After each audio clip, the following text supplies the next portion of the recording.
Joining us now to chat about the year that was and all the major pop culture moments that defined it is Stacy Lee Kong, founder of pop culture newsletter Friday Things. We'll start with Barbenheimer. It was arguably the biggest event of 2023. What was the fascination surrounding that phenomena? I really think it was just the strange juxtaposition. And also, I think there was a little bit of like existential angst around it all. So there was some of that where thematically they seemed so different and that juxtaposition was so compelling, but then they weren't as different as they may seem at first blush. Like Barbie also grappled with some existential themes. And so I think that's what was so compelling. Another huge moment that took the internet by storm in 2023 was Scandoval. People who had never seen a single episode of Vanderpump Rules were suddenly caught up in the drama. What was that moment like?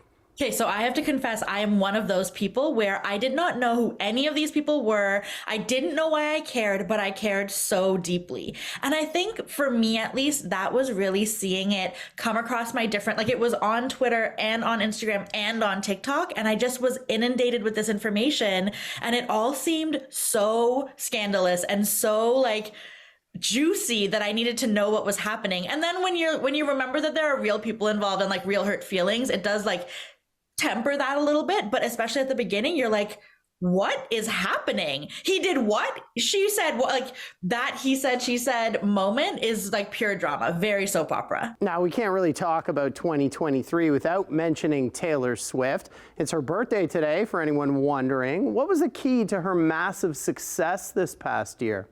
Listen, I think Taylor Swift is a marketing genius. I'm not always a fan of what she's marketing, but she is very, very good. Like all of the praise that we heap on Kris Jenner for crafting narratives, I think we also have to save some of that for Taylor. So I think she's just very good at finding the moments that are going to resonate with people. So the idea of re-recording her music, like she's been doing that for a few years. She really like extended that metaphor a little bit to say she's reclaiming her past by then having the Eras tour that goes at these different eras of her life. But I would also argue that she's very savvy in deciding how public her relationship with Travis Kelce will be and, you know, sort of parceling out some moments that people will find very compelling. Stacy, what were some of the top moments of 2023 for you? What stood out? So a big moment was Beyoncé and the Renaissance World Tour. I felt like super, super lucky to get to see her in concert and see all of that excellence just on display.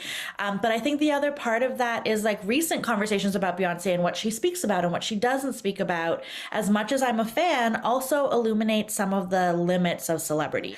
I would say the other one is for me, Jonathan Majors, and this is kind of a sad one, but to see his rise as a star and then see all of this allegation come out against him. And over the past few days, we've been seeing actual evidence released, and it's really very sad and scary to see that someone who is beloved publicly can also, you know, allegedly be doing pretty terrible things. I will say another big moment, mine are all sad, is the lawsuits that came out against Lizzo. And I think that's about that tension between a celebrity's public persona and what we love about them and how we see ourselves in them and really begin to identify with them. And then the limits of like, these are still real people who can allegedly do terrible things. And we really have to understand that someone's public persona is not necessarily indicative of their private politics or their actual behavior. And I would say the last one, which feels like a lifetime ago, is Rihanna's Super Bowl performance, where we had not just this like retrospective of her career, we had the reveal that she's pregnant, and it was just so good. And it was such a good reminder that, I mean, I don't know if that lady's going to make any more music, but what she has given us is so good. And it was like hit after hit after hit. I was happy to hear every single one of the songs she performed. All right. Thanks so much for chatting with us, Stacy. Thank you for having me.